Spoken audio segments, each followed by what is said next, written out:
Everyone welcome और welcome back to my channel BA semester 4 political science ਦੇ ਵਿੱਚ ਆਪਾਂ ਅੱਜ ਟੌਪਿਕ ਕਰਾਂਗੇ ਦਲ ਪ੍ਰਣਾਲੀ। ਭਾਰਤ ਦੇ ਵਿੱਚ ਦਲ ਪ੍ਰਣਾਲੀ ਕਿੱਦਾਂ ਵਰਕ ਕਰਦੀ ਹੈ, ਇਹਦੇ ਦੋਸ਼ ਕੀ ਨੇ ਤੇ ਇਹਦੀਆਂ ਕਿਸਮਾਂ ਕਿੰਨੀਆਂ ਨੇ।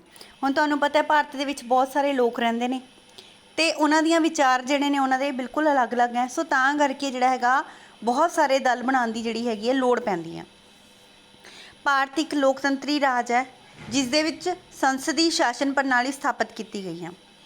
ਤਾਂ ਲੋਕਤੰਤਰੀ ਰਾਜ ਦੇ ਵਿੱਚ ਸਧਾਰਨ ਤੌਰ 'ਤੇ ਸੰਸਦੀ ਸ਼ਾਸਨ ਵਿੱਚ ਵਿਸ਼ੇਸ਼ ਤੌਰ 'ਤੇ ਰਾਜਨੀਤਿਕ ਦਲਾਂ ਨੂੰ ਮਹੱਤਵਪੂਰਨ ਸਥਾਨ ਪ੍ਰਾਪਤ ਹੁੰਦਾ ਹੈ। ਹੁਣ ਦੇਖੋ ਲੋਕਤੰਤਰੀ ਰਾਜ ਹੈ ਆਪਣਾ, ਤਾਂ ਸ਼ਕਤੀ ਜਿਹੜੀ ਹੈਗੀ ਲੋਕਾਂ ਦੇ ਹੱਥ 'ਚ ਹੁੰਦੀ ਹੈ ਪਰ ਲੋਕ ਸੰਗਠਿਤ ਨਹੀਂ, ਇਹਨਾਂ ਦੇ ਵਿਚਾਰ ਅਲੱਗ-ਅਲੱਗ ਨੇ। ਤਾਂ ਰਾਜਨੀਤਿਕ ਦਲ ਕੀ ਕਰਦੇ ਨੇ, ਲੋਕਾਂ ਨੂੰ ਸੰਗਠਿਤ ਕਰਦੇ ਨੇ, ਲੋਕ ਮਤ ਦਾ ਨਿਰਮਾਣ ਕਰਦੇ ਨੇ, ਨੀਤੀਆਂ ਅਤੇ ਕਾਰਜਕ੍ਰਮ ਬਣਾਉਂਦੇ ਨੇ, ਚੋਣਾਂ ਲੜਦੇ ਨੇ ਅਤੇ ਸਰਕਾਰ 'ਤੇ ਕੰਟਰੋਲ ਰੱਖਦੇ ਨੇ, ਸਰਕਾਰ ਅਤੇ ਲੋਕਾਂ ਵਿਚਕਾਰ ਕੜੀ ਦਾ ਕੰਮ ਕਰਦੇ ਨੇ। ਭਾਰਤੀ ਸੰਵਿਧਾਨ ਦੇ ਵਿੱਚ ਰਾਜਨੀਤਿਕ ਦਲਾਂ ਦਾ ਪ੍ਰਤੱਖ ਰੂਪ ਦੇ ਵਿੱਚ ਉਲੇਖ ਤਾਂ ਨਹੀਂ ਕੀਤਾ ਗਿਆ, ਪਰ ਸੰਸਦੀ ਸ਼ਾਸਨ ਪ੍ਰਣਾਲੀ ਦੀ ਵਿਵਸਥਾ ਕਰਕੇ ਉਹਨਾਂ ਨੂੰ ਅਪ੍ਰਤੱਖ ਰੂਪ ਵਿੱਚ ਮਾਨਤਾ ਦਿੱਤੀ ਗਈ ਹੈ ਅਤੇ ਉਹਨਾਂ ਦੇ ਮਹੱਤਵ ਨੂੰ ਸਵੀਕਾਰ ਕੀਤਾ ਗਿਆ। ਸੰਸਦੀ ਸ਼ਾਸਨ ਪ੍ਰਣਾਲੀ ਚੰਗੀ ਤਰ੍ਹਾਂ ਸੰਗਠਿਤ ਦਲਾਂ ਦੇ ਸਹਾਰੇ ਚੱਲਦੀ ਹੈ। ਸੋ ਦਲ ਜਿਹੜੇ ਨੇ ਬਹੁਤ ਹੀ ਜ਼ਿਆਦਾ ਇੰਪੋਰਟੈਂਟ ਹੁੰਦੇ ਨੇ। ਆਪਣੇ ਭਾਰਤ ਵਿੱਚ ਤਾਂ ਦਲ ਪ੍ਰਣਾਲੀ ਜਿਹੜੀ ਹੈਗੀ ਹੈ ਇਸ ਦੀ ਬਹੁਤ ਹੀ ਜ਼ਿਆਦਾ ਇੰਪੋਰਟੈਂਸ ਹੈ, ਕਿਉਂਕਿ ਇਹ ਲੋਕ ਮਤ ਜਿਹੜਾ ਹੈਗਾ ਉਸ ਨੂੰ ਆਪਣੇ ਪੱਖ 'ਚ ਕਰਨ ਲਈ ਸਦਾ ਜਿਹੜੇ ਕਹਿ ਸਕਦੇ ਆਪਾਂ ਯਤਨਸ਼ੀਲ ਰਹਿੰਦੇ ਨੇ। ਬਹੁਮਤ ਪ੍ਰਾਪਤ ਦਲ ਜਿਹੜਾ ਹੈ ਸਰਕਾਰ ਨੂੰ ਸਫਲਤਾਪੂਰਵਕ ਚਲਾਉਣ ਵਿੱਚ ਅਗਰ ਅਸਮਰਥ ਰਹਿੰਦਾ ਹੈ ਤਾਂ ਵਿਰੋਧੀ ਦਲ ਉਸਦਾ ਸਥਾਨ ਲੈ ਸਕਦਾ, ਸਰਕਾਰ ਦੀ ਜਿਹੜੀ ਸਥਾਪਨਾ ਹੈਗੀ ਹੈ ਕਰ ਸਕਦਾ। ਤਾਂ ਦੁਨੀਆ ਦਾ ਕੋਈ ਵੀ ਦੇਸ਼ ਐਸਾ ਨਹੀਂ ਹੈ ਜਿੱਥੇ ਰਾਜਨੀਤਿਕ ਦਲਾਂ ਤੋਂ ਬਿਨਾਂ ਵਿਕਾਸ ਹੋਵੇ। ਲੋਕਤੰਤਰੀ ਦੇਸ਼ਾਂ ਵਿੱਚ ਤਾਂ ਇਹਦਾ ਅਹਿਮ ਰੋਲ ਹੈ। ਲੋਕਤੰਤਰ ਦੀ ਸਫਲਤਾ ਜਿਹੜੀ ਹੈ ਰਾਜਨੀਤਿਕ ਦਲਾਂ 'ਤੇ ਹੀ ਨਿਰਭਰ ਕਰ ਸਕਦੀ ਹੈ ਅਤੇ ਇਹ ਲੋਕਤੰਤਰ ਦੀ ਜਿੰਦ ਜਾਨ ਵੀ ਕਹਿੰਦੇ। ਤਾਂ ਪੋਲੀਟੀਕਲ ਪਾਰਟੀਜ਼ ਜਿਹੜੀਆਂ ਨੇ, ਪਾਰਟੀ ਸਿਸਟਮ ਜਿਹੜਾ ਹੈਗਾ ਲੋਕਤੰਤਰ ਦੀ ਜਿੰਦ ਜਾਨ ਹੈ, ਬਿਕੋਜ਼ ਸਾਰੇ ਹੀ ਰਾਜਨੀਤਿਕ ਦਲ ਜਿਹੜੇ ਨੇ ਉਹ ਇਸ 'ਤੇ ਨਿਰਭਰ ਕਰਦੇ ਨੇ। ਰਾਜਨੀਤਿਕ ਦਲ ਹੁੰਦੇ ਕੀ ਨੇ? ਰਾਜਨੀਤਿਕ ਦਲ ਲੋਕਾਂ ਦਾ ਉਹ ਸੰਗਠਿਤ ਸਮੂਹ ਹੈ ਜਿਨ੍ਹਾਂ ਦੇ ਰਾਜਨੀਤਿਕ ਵਿਚਾਰ ਇੱਕੋ ਜਿਹੇ ਹੁੰਦੇ ਨੇ। ਤਾਂ ਜਿਨ੍ਹਾਂ ਦੇ ਰਾਜਨੀਤਿਕ ਵਿਚਾਰ ਇੱਕੋ ਜਿਹੇ ਉਹ ਇੱਕ ਪਾਰਟੀ ਬਣਾ ਲੈਂਦੇ ਨੇ, ਜਿਨ੍ਹਾਂ ਦਾ ਨਿਸ਼ਚਿਤ ਪ੍ਰੋਗਰਾਮ ਹੁੰਦਾ ਹੈ, ਜਿਨ੍ਹਾਂ ਦਾ ਮੰਤਵ ਸ਼ਾਂਤਮਈ ਅਤੇ ਸੰਵਿਧਾਨਕ ਸਾਧਨਾਂ ਦੇ ਦੁਆਰਾ ਸਰਕਾਰ 'ਤੇ ਕੰਟਰੋਲ ਕਰਨਾ ਹੈ ਅਤੇ ਸਾਰੇ ਲੋਕਾਂ ਦੀ ਭਲਾਈ ਕਰਨਾ ਹੈ। ਤਾਂ ਰਾਜਨੀਤਿਕ ਦਲ ਇਹ ਹੁੰਦੇ ਨੇ। ਰਾਜਨੀਤਿਕ ਦਲ ਦੀਆਂ ਵਿਸ਼ੇਸ਼ਤਾਵਾਂ, ਪਹਿਲਾਂ ਤਾਂ ਇੱਕੋ ਜਿਹੇ ਵਿਚਾਰ ਹੋਣੇ ਚਾਹੀਦੇ। ਰਾਜਨੀਤਿਕ ਦਲ ਕਦੋਂ ਆਉਂਦੇ ਨੇ ਜਾਂ ਫਿਰ ਇਹਦੀ ਵਿਸ਼ੇਸ਼ਤਾ ਕੀ ਹੁੰਦੀ ਹੈ ਕਿ ਇੱਕੋ ਜਿਹੇ ਵਿਚਾਰ। ਦਲਾਂ ਦੇ ਮੈਂਬਰ ਬੁਨਿਆਦੀ ਤੌਰ 'ਤੇ ਇੱਕੋ ਹੀ ਥੀਮ ਦੇ ਵਿੱਚ ਕੰਮ ਕਰਦੇ ਨੇ, ਇੱਕੋ ਜਿਹੇ ਵਿਚਾਰ ਹੁੰਦੇ ਨੇ, ਆਪਸ ਦੇ ਵਿੱਚ ਮਿਲਦੇ ਹੋਣੇ ਚਾਹੀਦੇ ਨੇ ਇਹ, ਤਾਂ ਹੀ ਉਹ ਜਨਤਾ ਦੀ ਭਲਾਈ ਜਿਹੜੀ ਹੈਗੀ ਹੈ ਕਰ ਸਕਣਗੇ। ਕੁਝ ਗੱਲਾਂ 'ਚ ਮਤਭੇਦ ਹੋ ਸਕਦੇ ਨੇ ਪਰ ਉਹ ਗੱਲਬਾਤ ਰਾਹੀਂ ਇਸ ਚੀਜ਼ ਦਾ ਹੱਲ ਕੱਢ ਲੈਂਦੇ ਨੇ। ਤਾਂ ਵਿਚਾਰ ਤਕਰੀਬਨ ਮੋਟਿਵਸ ਜਿਹੜੇ ਨੇ ਇੱਕੋ ਜਿਹੇ ਹੁੰਦੇ ਨੇ। ਸਰਕਾਰ ਬਣਾਉਣ ਲਈ ਲਗਾਤਾਰ ਇਹ ਕੋਸ਼ਿਸ਼ ਕਰਦੇ ਰਹਿੰਦੇ ਨੇ ਤਾਂ ਕਿ ਉਹਨਾਂ ਦੀ ਪਾਰਟੀ ਦੀ ਸਰਕਾਰ ਬਣੀ ਰਹੇ ਅਤੇ ਲੋਕਾਂ ਦਾ ਸਾਥ ਉਹਨਾਂ ਨੂੰ ਮਿਲੇ, ਤਾਂ ਉਹ ਆਪਣੀਆਂ ਨੀਤੀਆਂ ਪ੍ਰੋਗਰਾਮ ਲਾਗੂ ਕਰਦੇ ਰਹਿੰਦੇ ਨੇ। ਨਿਸ਼ਚਿਤ ਪ੍ਰੋਗਰਾਮ, ਹਰੇਕ ਪਾਰਟੀ ਦਾ ਆਪਣਾ ਇੱਕ ਨਿਸ਼ਚਿਤ ਪ੍ਰੋਗਰਾਮ ਹੁੰਦਾ ਹੈ। ਇਹ ਲੋਕਾਂ ਦੇ ਆਰਥਿਕ, ਸਮਾਜਿਕ, ਰਾਜਨੀਤਿਕ, ਨੈਤਿਕ ਹਾਲਤਾਂ ਨੂੰ ਵਧੀਆ ਚਲਾਉਣ ਦੇ ਲਈ ਉਲੀਕੇ ਜਾਂਦੇ ਨੇ। ਤਾਂ ਉਹ ਪ੍ਰੋਗਰਾਮ ਕਿਸ ਦੇ ਲਈ ਹੁੰਦੇ ਨੇ? ਸੋਸ਼ਲ ਵੈਲਫੇਅਰ ਲਈ, ਲੋਕਾਂ ਦੇ। ਹਰ ਪਾਰਟੀ ਆਪਣੀਆਂ ਨੀਤੀਆਂ ਬਾਰੇ ਵਿਚਾਰ ਕਰਦੀ ਹੈ, ਲੋਕ ਮਤ ਨੂੰ ਆਪਣੇ ਪੱਖ ਵਿੱਚ ਕਰਨ ਲਈ ਕੋਸ਼ਿਸ਼ਾਂ ਕਰਦੀ ਹੈ। ਹੁਣ ਤੁਸੀਂ ਦੇਖੋ ਕਿ ਸਭ ਦੇ ਪੋਰਟਫੋਲੀਓ ਅਲੱਗ-ਅਲੱਗ ਹੁੰਦੇ ਨੇ, ਚਾਹੇ ਉਹ ਆਪ ਪਾਰਟੀ ਹੈ, ਚਾਹੇ ਉਹ ਜਨਤਾ ਪਾਰਟੀ ਹੈ, ਚਾਹੇ ਉਹ ਕਾਂਗਰਸ ਹੈ, ਚਾਹੇ DMK, DNK, ਕੋਈ ਵੀ ਪਾਰਟੀ ਆ। ਤਾਂ ਹਰੇਕ ਦਾ ਆਪਣਾ ਹੀ ਏਜੰਡਾ ਹੁੰਦਾ, ਹਰੇਕ ਦੇ ਆਪਣਾ ਹੀ ਪੋਰਟਫੋਲੀਓ ਹੁੰਦਾ। ਸੰਵਿਧਾਨਕ ਤਰੀਕਿਆਂ ਦੀ ਵਰਤੋਂ ਕਰਨਾ, ਹਰ ਪਾਰਟੀ ਸਰਕਾਰ ਬਣਾਉਣ ਲਈ ਸੰਵਿਧਾਨਕ ਤਰੀਕਿਆਂ ਦੇ ਵਿੱਚ ਵਿਸ਼ਵਾਸ ਰੱਖਦੀ ਹੈ। ਕ੍ਰਾਂਤੀਕਾਰੀ ਤਰੀਕੇ ਗਲਤ ਸਾਬਿਤ ਹੁੰਦੇ ਨੇ। ਵੋਟਾਂ ਦੇ ਰਾਹੀਂ ਲੋਕਾਂ ਵਿੱਚ ਬਹੁਮਤ ਅਨੁਸਾਰ ਸਰਕਾਰ ਜਿਹੜੀ ਹੈ ਬਣਾਈ ਜਾਂਦੀ ਹੈ ਅਤੇ ਲੋਕਤੰਤਰੀ ਦੇਸ਼ਾਂ ਵਿੱਚ ਬੰਦੂਕ ਦੀ ਵਰਤੋਂ ਸਰਕਾਰ ਬਣਾਉਣ ਲਈ ਨਹੀਂ ਕੀਤੀ ਜਾਂਦੀ। ਠੀਕ ਹੈ, ਤਾਂ ਆਪਣੇ ਦੇਸ਼ ਵਿੱਚ ਬੰਦੂਕ ਦੇ ਜ਼ੋਰ ਦੇ ਉੱਤੇ ਸਰਕਾਰ ਨਹੀਂ ਬਣਦੀ ਹੈਗੀ। ਤਾਂ ਇਹਦੇ ਵਿੱਚ ਕੀ ਹੈਗਾ ਕਿ ਰਾਜਨੀਤਿਕ ਦਲ ਬਣਦੇ ਨੇ, ਉਹ ਹੀ ਸਰਕਾਰ ਚਲਾਉਂਦੇ ਨੇ। ਰਾਜਨੀਤਿਕ ਦਲਾਂ ਦੇ ਨਿਰਮਾਣ ਦਾ ਆਧਾਰ ਕੀ ਹੈ? ਇੱਕ ਤਾਂ ਧਾਰਮਿਕ ਆਧਾਰ। ਕਈ ਦੇਸ਼ਾਂ ਵਿੱਚ ਧਰਮ ਦੇ ਆਧਾਰ 'ਤੇ ਰਾਜਨੀਤਿਕ ਦਲ ਬਣਦੇ ਨੇ ਅਤੇ ਇਹ ਧਰਮ ਦਾ ਸਹਾਰਾ ਲੈ ਕੇ ਲੋਕਾਂ ਤੋਂ ਵੋਟ ਲੈਂਦੇ ਨੇ। ਇਹਨਾਂ ਦਾ ਮੇਨ ਮੋਟਿਵ ਹੁੰਦਾ ਲੋਕਾਂ ਦੇ ਹਿੱਤਾਂ ਦੀ ਰੱਖਿਆ। ਲਾਈਕ ਸਾਡੇ ਦੇਸ਼ ਵਿੱਚ ਸ਼ਿਵ ਸੈਨਾ ਹੋ ਗਿਆ, ਹਿੰਦੂ ਮਹਾਸਭਾ ਹੋ ਗਿਆ, ਮੁਸਲਿਮ ਲੀਗ, ਅਕਾਲੀ ਦਲ। ਤਾਂ ਇਹ ਸਾਰੇ ਦਲ ਨੇ ਧਾਰਮਿਕ ਆਧਾਰ ਦੇ ਉੱਤੇ। ਪਰ ਐਵੇਂ ਦੇ ਜਿਹੜੇ ਆਪਾਂ ਕਹਿ ਸਕਦੇ ਕਿ ਹੁਣ ਆਪਾਂ ਗੱਲ ਕਰੀਏ ਕਿ ਅਕਾਲੀ ਦਲ ਇਹ ਅਕਾਲੀਆਂ ਦੇ ਰਿਲੀਜਨ ਨੂੰ ਦੇਖ ਕੇ ਹੀ ਬਣਾਇਆ ਗਿਆ ਸੀ। ਸੋ ਐਵੇਂ ਦੇ ਦਲ ਕਹਿੰਦੇ ਹੈਗੇ ਤਾਂ ਹੈ ਨੇ ਪਰ ਅਜਿਹੇ ਦਲ ਹੋਣੇ ਨਹੀਂ ਚਾਹੀਦੇ। ਖੇਤਰੀ ਦਲ, ਖੇਤਰ ਦੇ ਪੱਖੋਂ ਹੁਣ ਹਰੇਕ ਖੇਤਰ ਦਾ ਆਪਣਾ ਇੱਕ ਦਲ ਹੁੰਦਾ ਹੈ।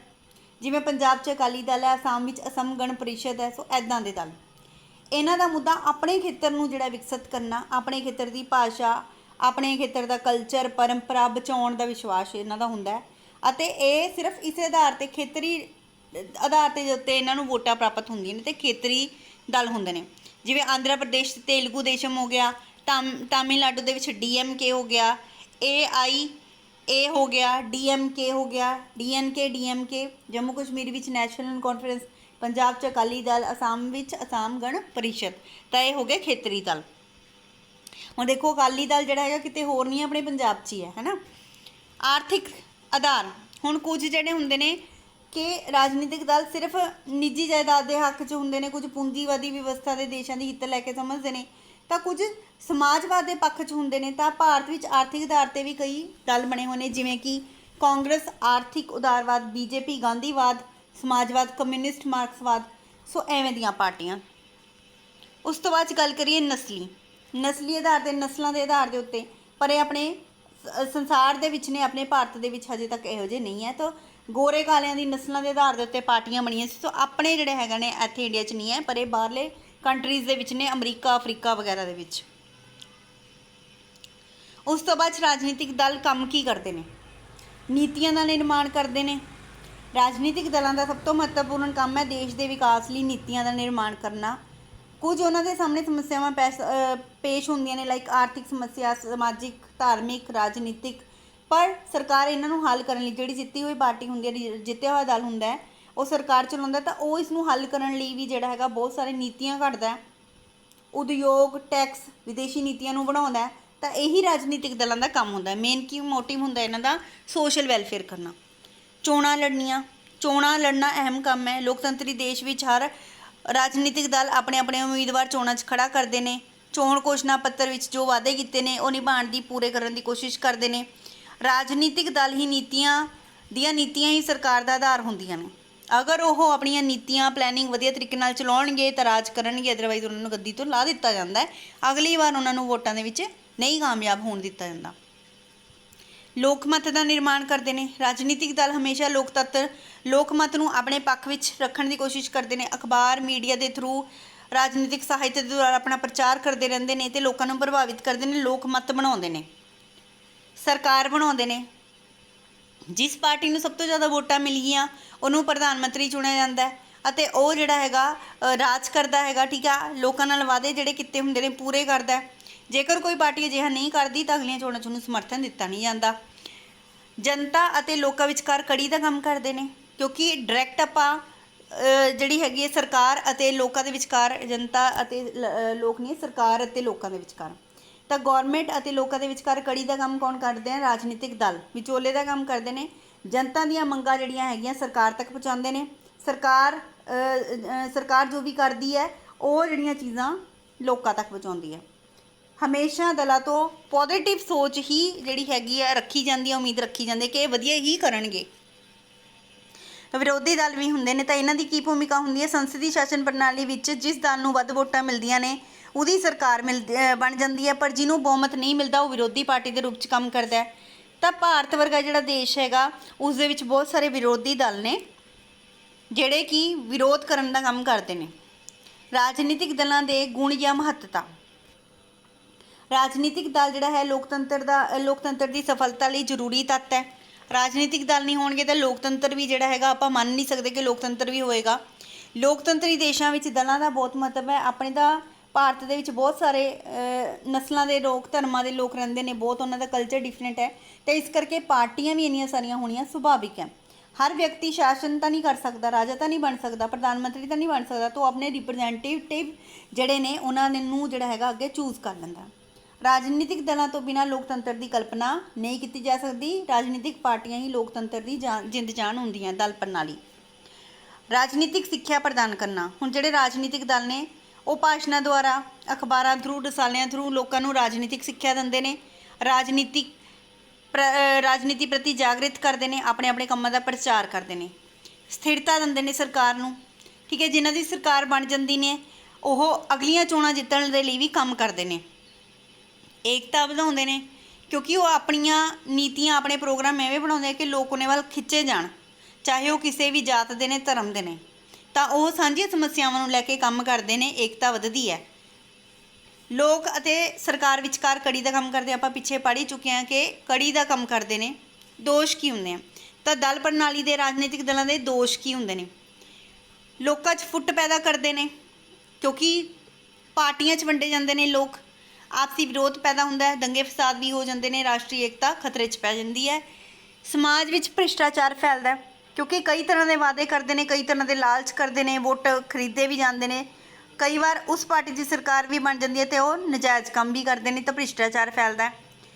ਸਿੱਖਿਆ ਸੰਸਥਾਵਾਂ 'ਤੇ ਪ੍ਰਭਾਵ ਪੈਂਦਾ, ਕਿਉਂਕਿ ਵਿਦਿਆਰਥੀਆਂ ਨੂੰ ਭੜਕਾਉਂਦੇ ਨੇ ਆਪਣੇ ਸਵਾਰਥਾਂ ਲਈ, ਉਹਨਾਂ ਨੂੰ ਰਾਜਨੀਤੀ 'ਚ ਪਾਰਟੀਸਪੇਸ਼ਨ ਲਈ ਉਕਸਾਉਂਦੇ ਨੇ, ਤਾਂ ਇਹਦੇ ਨਾਲ ਉਹਨਾਂ ਦਾ ਪੜ੍ਹਾਈ ਦੇ ਵਿੱਚ ਬੱਚਿਆਂ ਦਾ ਮਨ ਨਹੀਂ ਲੱਗਦਾ ਅਤੇ ਗੁੱਟਬੰਦੀ ਬਣ ਜਾਂਦੀ ਹੈ। ਫਿਰ ਫਿਰਕੇ ਫਸਾਦ ਜਿਹੜੇ ਹੁੰਦੇ ਨੇ।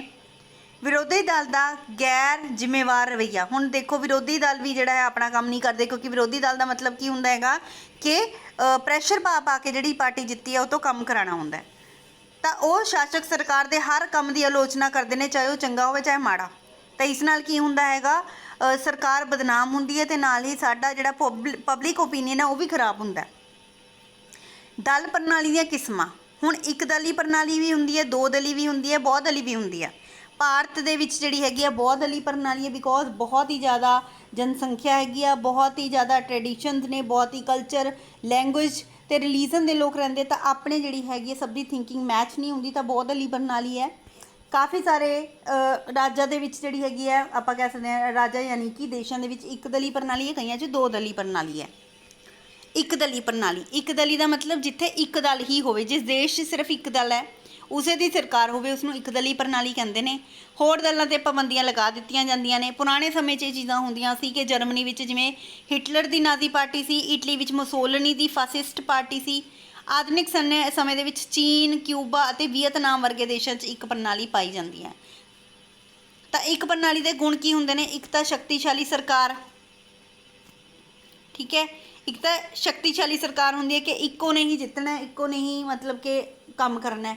ਜਲਦੀ ਫੈਸਲੇ ਲਏ ਜਾਂਦੇ ਨੇ ਇੱਕ ਦਲੀ ਪ੍ਰਣਾਲੀ 'ਚ, ਕਿਉਂਕਿ ਡਿਸੀਜ਼ਨ ਫਟਾਫਟ ਹੁੰਦਾ ਕਿ ਇਸੇ ਨੇ ਕੰਮ ਕਰਨਾ ਹੈ, ਤਾਂ ਫੈਸਲੇ ਜਲਦੀ ਲਏ ਜਾਂਦੇ ਨੇ। ਰਾਸ਼ਟਰੀ ਏਕਤਾ ਪਾਈ ਹੁੰਦੀ ਹੈ, ਕਿਉਂਕਿ ਸਾਰੇ ਹੀ ਇੱਕ ਦਲ ਨੂੰ ਫੋਲੋ ਕਰਦੇ ਨੇ।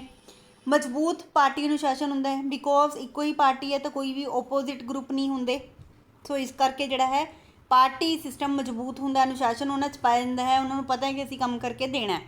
ਵਿਦੇਸ਼ੀ ਸੰਬੰਧਾਂ ਵੀ ਸਹਾਇਕ ਹੁੰਦਾ, ਬਿਕੋਜ਼ ਇੱਕੋ ਹੀ ਦਲ ਪ੍ਰਣਾਲੀ ਦੇ ਵਿਦੇਸ਼ਾਂ 'ਚ ਸੰਬੰਧ ਅੱਛੇ ਹੁੰਦੇ ਨੇ। ਸੰਕਟ ਸਮੇਂ ਢੁਕਵੀਂ ਸਰਕਾਰ ਬਣ ਜਾਂਦੀ ਹੈ, ਕਿਉਂਕਿ ਜਿਹੜਾ ਹੈ ਉਹਨਾਂ ਨੂੰ ਪਤਾ ਹੈਗਾ ਕਿ ਅਸੀਂ ਹੀ ਰੂਲਸ ਰੈਗੂਲੇਸ਼ਨ ਬਣਾਉਣੇ ਨੇ, ਪਾਲਿਸੀਜ਼ ਅਸੀਂ ਹੀ ਮੇਨਟੇਨ ਕਰਨੀਆਂ, ਤਾਂ ਉਹ ਚੰਗੀ ਤਰੀਕੇ ਨਾਲ ਕੰਮ ਕਰਦੇ ਆ।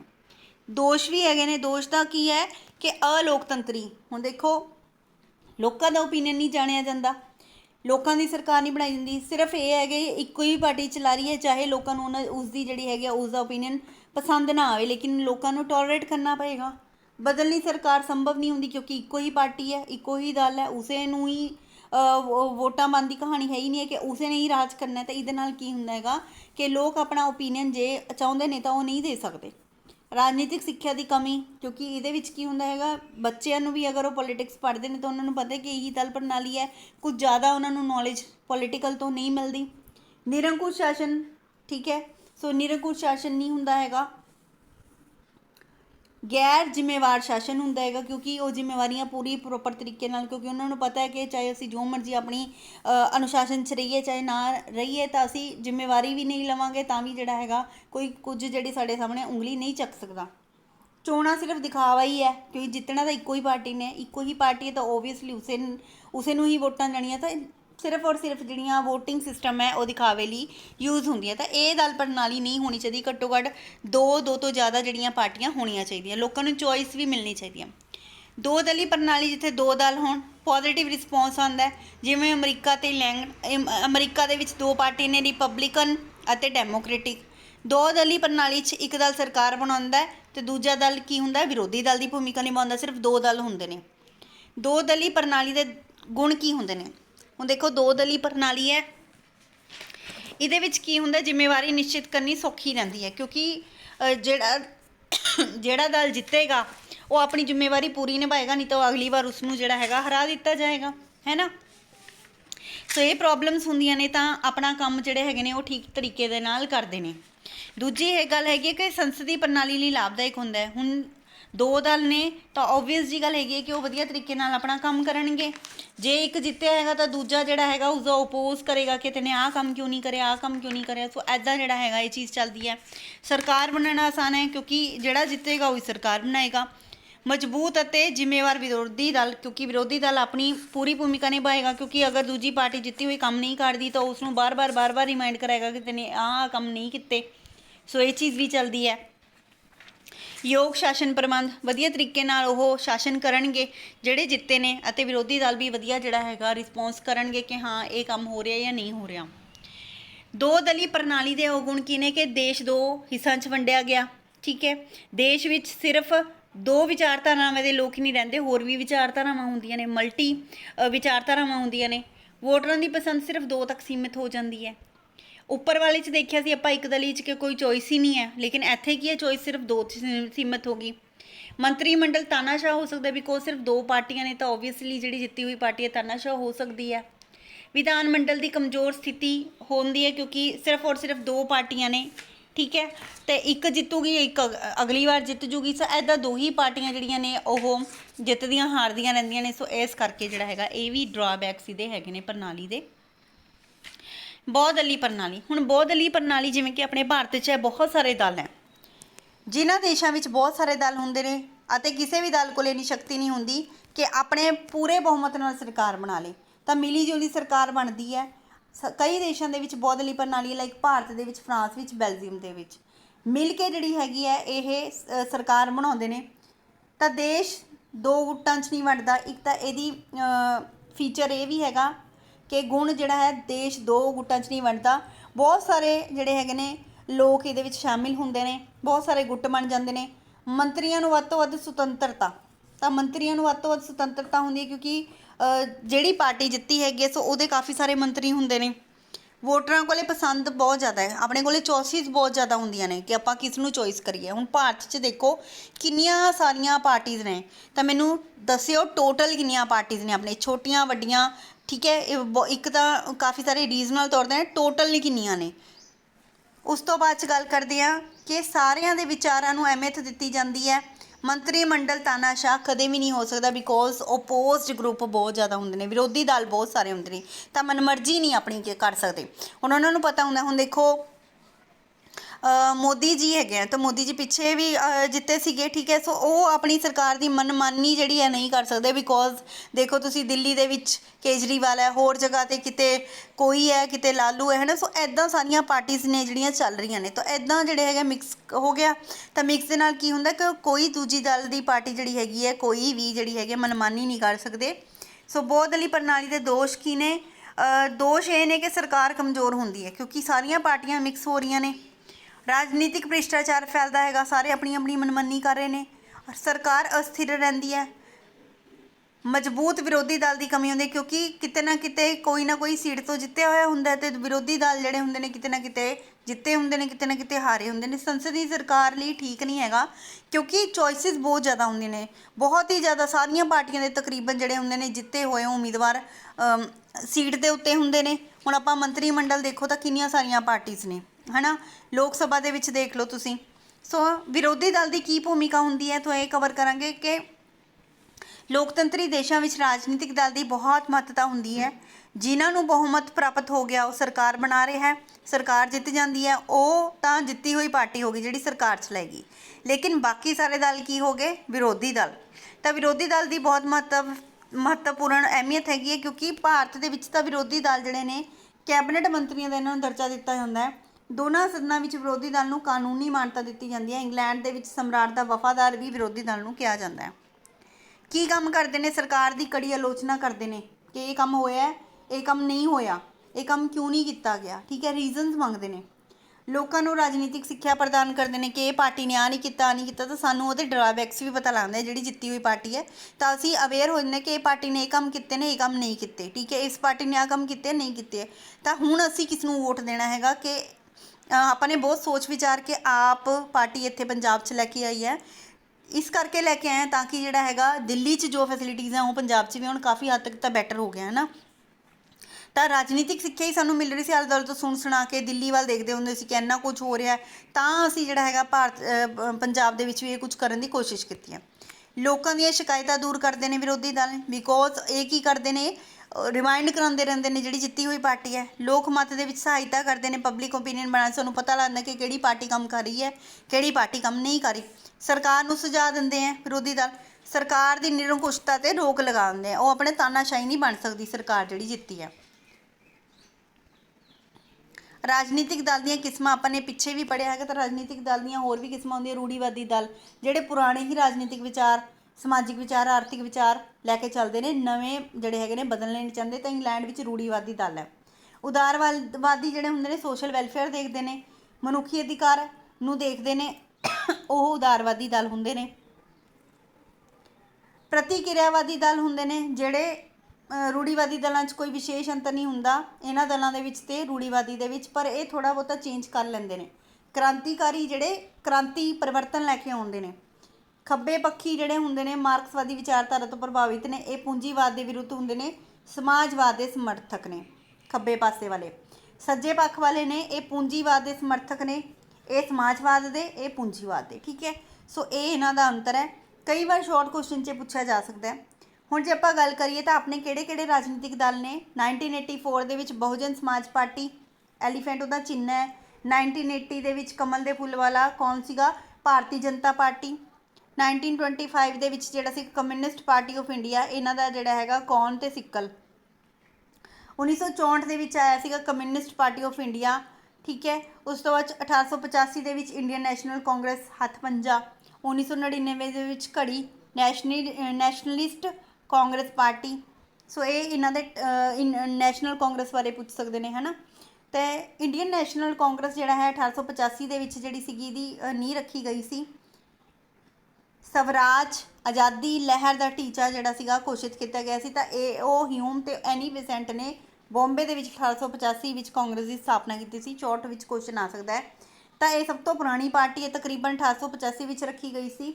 ਸੋ ਹਿਊਮ ਨੇ, ਦਾਦਾ ਭਾਈ ਨਹਿਰੂ ਜੀ ਨੇ, ਦਿਨ ਸ਼ਾਹ ਵਾਚਾ ਨੇ, ਵਮੇਸ਼ ਚੰਦਰ ਬੈਨਰਜੀ ਨੇ, ਸੁਰਿੰਦਰਨਾਥ ਬੈਨਰਜੀ ਨੇ, ਮਨਮੋਹਨ ਘੋਸ਼ ਨੇ, ਮਹਾਦੇਵ ਗੋਵਿੰਦ ਰਾਨਾਡੇ ਨੇ ਇੱਕ ਗਰੁੱਪ ਜਿਹੜਾ ਸੀਗਾ ਸਥਾਪਿਤ ਕੀਤਾ ਸੀ। ਤਾਂ ਭਾਰਤ ਦੀ ਆਜ਼ਾਦੀ ਵਿੱਚ ਕਾਂਗਰਸ ਨੇ ਅਹਿਮ ਭੂਮਿਕਾ ਨਿਭਾਈ ਸੀ ਅਤੇ 1977 ਤੱਕ, ਆਜ਼ਾਦੀ ਤੋਂ ਲੈ ਕੇ 1977 ਤੱਕ ਇਹ ਇੱਕ ਹਾਕਮ ਪਾਰਟੀ ਸੀ, ਮਤਲਬ ਜਿੱਤੀ ਹੋਈ ਪਾਰਟੀ, ਮਤਲਬ ਇਹ 77 ਤੱਕ ਰਾਜ ਕੀਤਾ ਹੈ। ਇਸ ਦਾ ਚਿੰਨ੍ਹ ਜਿਹੜਾ ਹੈਗਾ ਹੱਥ ਹੈ। ਭਾਰਤੀ ਜਨਤਾ ਪਾਰਟੀ ਬੀਜੇਪੀ 1951 ਦੇ ਵਿੱਚ ਜਿਹੜੀ ਸੀਗੀ ਸ਼ਿਆਮਾ ਪ੍ਰਸਾਦ ਮੁਖਰਜੀ ਨੇ ਇਸ ਦੀ ਸਥਾਪਨਾ ਕੀਤੀ।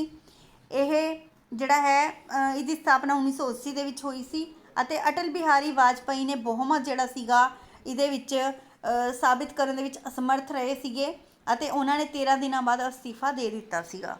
ਸੋ ਉਸ ਤੋਂ ਬਾਅਦ ਦੇ ਵਿੱਚ ਜਿਹੜਾ ਹੈਗਾ ਹੋਰ ਵੀ ਕਾਫੀ ਸਾਰੇ ਜਿਹੜੇ ਹੈਗੇ ਨੇ, ਅਟਲ ਬਿਹਾਰੀ ਵਾਜਪਾਈ ਜਿਹੜੇ ਨੇ ਬੀਜੇਪੀ ਦੇ ਉਹ ਤੋਂ ਬਾਅਦ ਦੇ ਵਿੱਚ ਪ੍ਰਧਾਨ ਮੰਤਰੀ ਰਹੇ ਨੇ। 1999 ਦੇ ਵਿੱਚ ਜਿਹੜਾ ਸੀਗਾ ਲੋਕ ਸਭਾ ਦੀਆਂ 182 ਸੀਟਾਂ ਜਿੱਤ ਕੇ ਜਿਹੜੀ ਸੀਗੀ ਭਾਜਪਾ ਗਠਜੋੜ ਦੇ ਨਾਲ ਆਈ ਸੀਗੀ। 5 ਸਾਲਾਂ ਦਾ ਕਾਰਜਕਾਲ ਇਹਨਾਂ ਨੇ ਪੂਰਾ ਕੀਤਾ ਸੀ। 2014 ਦੇ ਵਿੱਚ 284 ਸੀਟਾਂ ਇਹ ਲੈ ਕੇ ਸਫਲ ਰਹੀ ਸੀ। ਐਨਡੀਏ ਦੇ ਸਹਿਯੋਗ ਦੇ ਨਾਲ ਕੇਂਦਰ 'ਚ ਇਹਨਾਂ ਨੇ ਸਰਕਾਰ ਬਣਾਈ ਸੀ, 5 ਸਾਲ ਕਾਰਜਕਾਲ ਪੂਰਾ ਕੀਤਾ। 2019 'ਚ ਜਿਹੜੀਆਂ ਚੋਣਾਂ ਹੋਈਆਂ ਨੇ ਭਾਜਪਾ ਨੇ 303 ਸੀਟਾਂ ਲਈਆਂ ਸੀ, ਐਨਡੀਏ ਦੀ ਨਾਲ ਸਰਕਾਰ ਬਣਾਈ ਸੀ। 17ਵੀਂ ਲੋਕ ਸਭਾ ਦੇ ਨਤੀਜੇ ਵੀ ਜਿਹੜੇ ਸੀ 2019 'ਚ ਘੋਸ਼ਿਤ ਕੀਤੇ ਗਏ ਸੀ ਅਤੇ ਨਰਿੰਦਰ ਮੋਦੀ ਜਿਹੜੇ ਨੇ ਹੁਣ ਵੀ ਪ੍ਰਧਾਨ ਮੰਤਰੀ ਨੇ ਅਤੇ ਇਹ ਜਿਹੜੇ ਨੇ ਭਾਰਤ ਦੇ ਚੌਥੇ ਗੈਰ ਕਾਂਗਰਸ ਪ੍ਰਧਾਨ ਮੰਤਰੀ ਨੇ ਅਤੇ ਇਹ ਜਿਹੜਾ ਹੈਗਾ ਭਾਰਤ ਦੇ ਪਹਿਲੇ ਗੈਰ ਕਾਂਗਰਸ ਪਾਰਟੀ ਦੇ ਪ੍ਰਧਾਨ ਮੰਤਰੀ ਵਜੋਂ ਜਿਹੜੇ ਨੇ ਕਾਰਜਕਾਲ ਆਪਣਾ ਪੂਰਾ ਕਰਨਗੇ। ਕਮਿਊਨਿਸਟ ਪਾਰਟੀ ਜਿਹੜੀ ਹੈ CPI ਕਹਿੰਦੇ ਸਭ ਤੋਂ ਪੁਰਾਣੀ ਹੈ ਇਹ ਅਤੇ ਇਹ ਮਾਰਕਸਵਾਦੀ ਹੈ, ਲੈਨਿਨਵਾਦੀ ਜਿਹੜੀ ਹੈਗੀ ਹੈ ਵਚਨਬੱਧ ਹੈਗੀ ਹੈ। ਦਾਤਰੀ ਤੇ ਕਣਕ ਦੀ ਬਲੀ ਇਹਨਾਂ ਦਾ ਚਿੰਨ੍ਹ ਹੈਗਾ। ਲੋਕ ਸਭਾ ਦੀਆਂ ਸੀਟਾਂ 545 ਚੋਂ 2, ਰਾਜ ਸਭਾ ਦੀਆਂ ਸੀਟਾਂ 250 ਚੋਂ 1। ਤਾਂ ਇਹ ਮਜ਼ਦੂਰ ਜਮਾਤ ਦੇ ਲਈ ਕਿਉਂਕਿ ਇਹਨਾਂ ਦਾ ਹੈ ਨਾ ਦਾਤੀ ਵਾਲਾ ਚਿੰਨ੍ਹ ਹੈਗਾ, ਕਣਕ ਦੀ ਬੱਲੀ ਵਾਲਾ, ਕੌਰਨ ਦੀ ਬੱਲੀ ਵਾਲਾ ਤੇ ਦਾਤੀ ਵਾਲਾ, ਕਣਕ ਦੀ ਬੱਲੀ ਤੇ ਦਾਤੀ ਵਾਲਾ। ਸੋ ਇਹ ਮਜ਼ਦੂਰ ਜਮਾਤ ਦੇ ਲਈ ਜਿਹੜੀ ਸੀਗੀ ਆਈ ਸੀ। ਸੋ ਮਾੜਾ ਮੋਟਾ ਜਿਹੜਾ ਤੁਹਾਨੂੰ ਪੁੱਛ ਸਕਦੇ ਨੇ ਕਿ ਮਾਰਕਸਵਾਦੀ ਪਾਰਟੀ ਕਿਹੜੀ ਸੀਗੀ, ਕਮਿਊਨਿਸਟ ਪਾਰਟੀ ਨੂੰ ਕਿਹਾ ਜਾਂਦਾ ਹੈ। ਪਾਰਟੀ ਦੀ ਸਭ ਤੋਂ ਉੱਚੀ ਸੰਸਥਾ ਪੋਲਿਟ ਬਿਊਰੋ ਹੈਗੀ ਹੈ। ਚਿੰਨ੍ਹ ਹੈਗਾ ਦਾਤਰੀ, ਹਥੌੜਾ, ਤਾਰਾ ਅਤੇ ਇਹ ਜਿਹੜੀ ਹੈਗੀ ਹੈ ਪੂੰਜੀਵਾਦ ਤੇ ਸਮਾਜਵਾਦੀ ਦੀ ਵਿਰੋਧੀ ਹੈਗੀ ਹੈ। ਲੋਕ ਸਭਾ 'ਚ ਸੀਟਾਂ ਜਿਹੜੀਆਂ ਨੇ ਇਹਨਾਂ ਦੀਆਂ ਤੁਸੀਂ ਦੇਖ ਸਕਦੇ ਹੋ। ਉਸ ਤੋਂ ਬਾਅਦ ਦੇ ਵਿੱਚ ਜਿਹੜੀ ਹੈਗੀ ਹੈ ਸਾਰੀਆਂ ਭਾਰਤ ਦੀਆਂ ਰਾਸ਼ਟਰੀ ਪਾਰਟੀ ਦੀਆਂ ਜਿਹੜਾ ਚਿੰਨ੍ਹ ਹੈਗਾ ਇਹ ਵੀ ਤੁਸੀਂ ਸਕਰੀਨਸ਼ਾਟ ਲੈ ਲਓ। ਆ ਸਕਦਾ ਕਿ ਭਾਰਤੀ ਜਨਤਾ ਪਾਰਟੀ ਬੀਜੇਪੀ ਦਾ ਚਿੰਨ੍ਹ ਕਿਹੜਾ ਹੈ ਅਤੇ ਕਦੋਂ ਇਹਦੀ ਹੋਂਦ ਹੋਈ ਸੀ, ਕਿਸਨੇ ਕੀਤੀ ਸੀਗੀ, ਸੋ ਇਹ ਤੁਸੀਂ ਪੜ੍ਹ ਸਕਦੇ ਹੋ। ਉਸ ਤੋਂ ਬਾਅਦ ਦੇ ਵਿੱਚ ਜਿਵੇਂ ਆਮ ਆਦਮੀ ਪਾਰਟੀ 2012 ਦੇ ਵਿੱਚ ਕੇਜਰੀਵਾਲ ਨੇ ਸਟਾਰਟ ਕੀਤੀ ਸੀ, ਪੁੱਛ ਸਕਦੇ ਨੇ।